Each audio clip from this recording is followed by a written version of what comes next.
इसलिए मुसलमानों के मसले को सिर्फ मुसलमान का मसला अगर समझा जाएगा तो जिंदगी में कभी ये मसला हल होने को तय नहीं।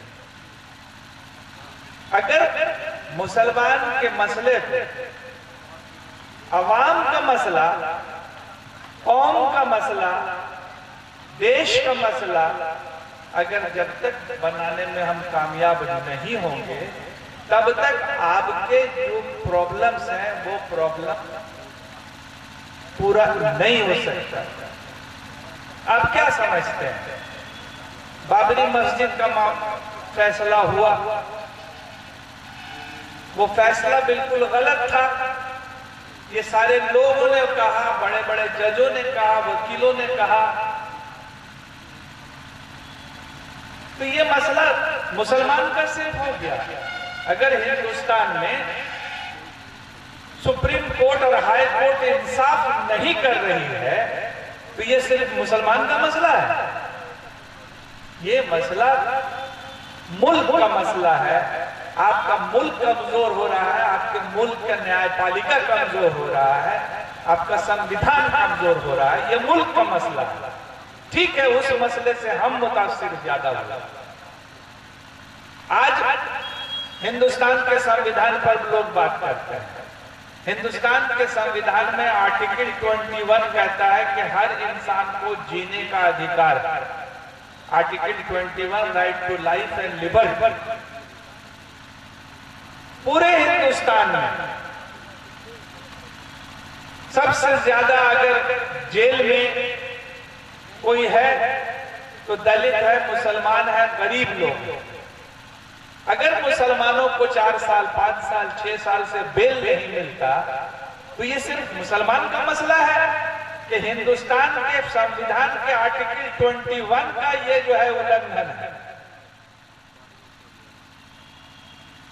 उसी तरह से आज राइट टू इंफॉर्मेशन, कांग्रेस ने राइट टू इंफॉर्मेशन जानने के अधिकार दिए। इस हुकूमत ने उसको कमजोर किया और जिसके हाथ में हिंदुस्तान के संविधान के जरिया, हिंदुस्तान के दस्तूर के जरिया, कॉन्स्टिट्यूशन के जरिया जिस को पावर है हिंदुस्तान में डेमोक्रेसी को बहाल रखने के लिए, लोकतंत्र को बहाल रखने के लिए, इलेक्शन कमीशन। आज इलेक्शन कमीशन खुलेआम लंगा नाच कर रही है और किसी एक पार्टी को जिताने के लिए किसी भी हद तक बेईमानी करने के लिए तैयार है और कर रही है। ये सिर्फ मुसलमान का मसला है कि पूरे हिंदुस्तान का मसला है? ठीक है, मुतासिर हम सबसे ज्यादा होते हैं, इसलिए कि जो लोग जीत के आ रहे हैं, जिसको वो जिता के आ रहे हैं, वो हमको टारगेट ज्यादा करते हैं। अगर हिंदुस्तान के मस्जिदों पर जाके नाराबाजी होता है या उसके जमीन के नीचे मंदिर खोजा जाता है तो हिंदुस्तान के पार्लियामेंट के जरिए बनाए हुए कानून जो हिफाजत करने के लिए बना था 1951 में, 1991 में, 1947 के बाद जितने भी मंदिर मस्जिद जो भी है जिस हालत में है उसी हालत में रहे।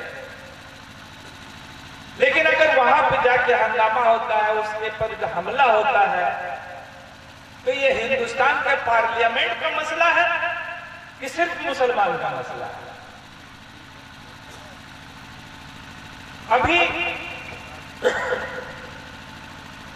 जो इलेक्शन का रूल्स है, उस रूल्स में रूल 93(2) ये कहता है कि इलेक्शन कमीशन हर हिंदुस्तानी को मांगने पर जितने भी दस्तावेज हैं, फोटोग्राफ्स हैं, सीसीटीवी फुटेज है, वो उनको देना है ताकि ये पता चले कि जो इलेक्शन हुआ वो साफ शफाफ इलेक्शन है कि नहीं। और इसी के बुनियाद पर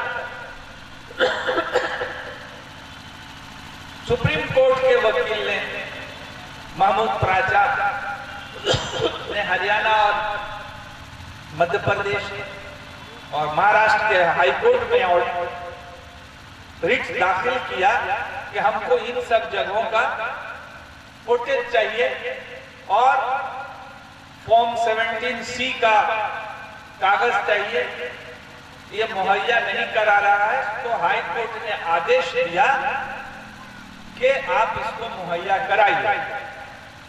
आज आदेश होता है और कल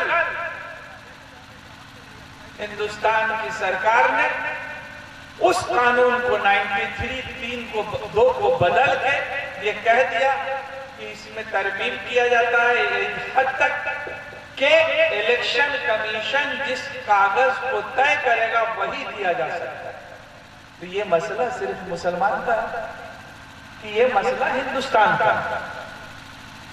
हमारी जाती राय ये है कि जब तक हम लोग अपने मसले सिर्फ मुसलमान, मदरसा अगर बढ़िया से नहीं चल रहा है या मदरसे के टीचर को पैसा सरकार नहीं दे रही है, तो ये आर्टिकल 21 का ना उल्लंघन हो रहा है। हिंदुस्तान के संविधान का जब कहता है कि सबको बराबर का हक मिलेगा, सबको बराबर कानून में माना जाएगा, और अगर कानून में सबको बराबर नहीं माना जा रहा है, हमारे जो मेजोरिटी के लोग हैं उसके लोग जेल में जा रहे हैं, तो उसमें भी जो सरकार के खिलाफ है उनको 1-2 साल जेल में रहना पड़ता है, और जो सरकार के फेवर में रहते हैं उनको जेल जाने से पहले ही बेल मिल जाता है, और मुसलमान कुछ दिन और ज्यादा रहते हैं। तो ये आर्टिकल, तो ये हिंदुस्तान के संविधान का वायलेशन हुआ, हिंदुस्तान के दस्तूर का वायलेशन है। इसलिए हमारी जाती राय ये है कि जब तक हम अपने मसले को सिर्फ और सिर्फ मुसलमानों का मसला मान के चलेंगे, तब तक हमारे मसले हल नहीं हो सकते।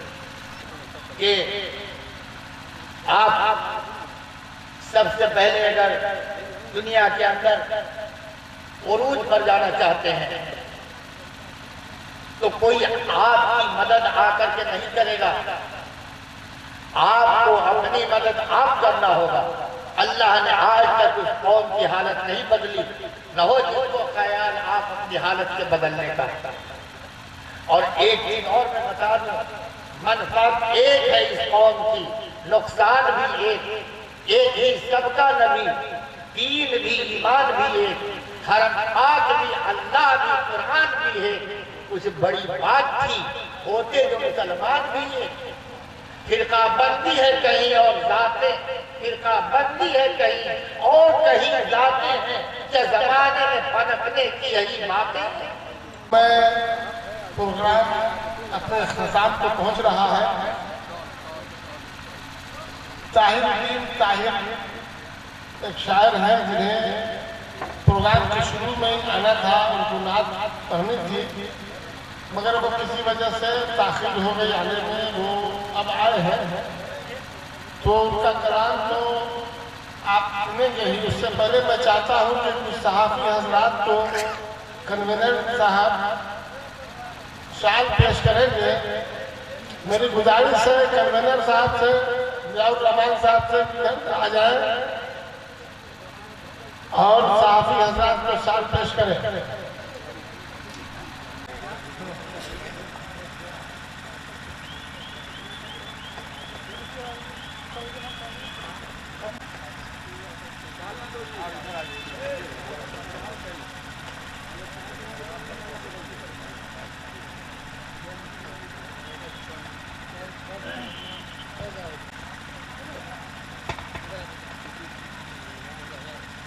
अब मैं जनाब सरफराज कादिरपुरी साहब,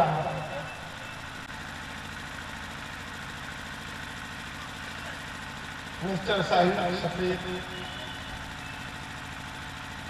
अब मैं गुजारिश करता हूँ बिहार लाइव 24 के एडिटर मोहम्मद अफजल इमाम साहब से कि वो तशरीफ लाए। रशीद अहमद से तासीर के रोजनामा तासीर के नुमाइंदा है, वो भी तशरीफ लाए।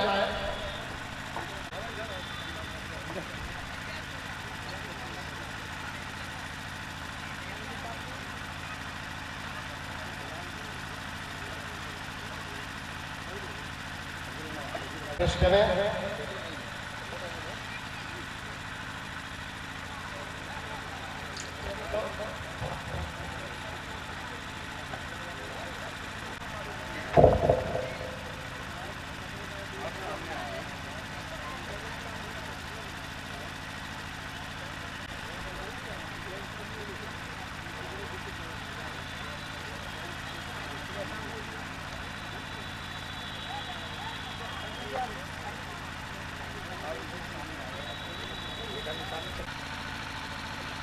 प्यार और उल्फत के, प्यार और उल्फत के गुलस्तान वाले हैं, प्यार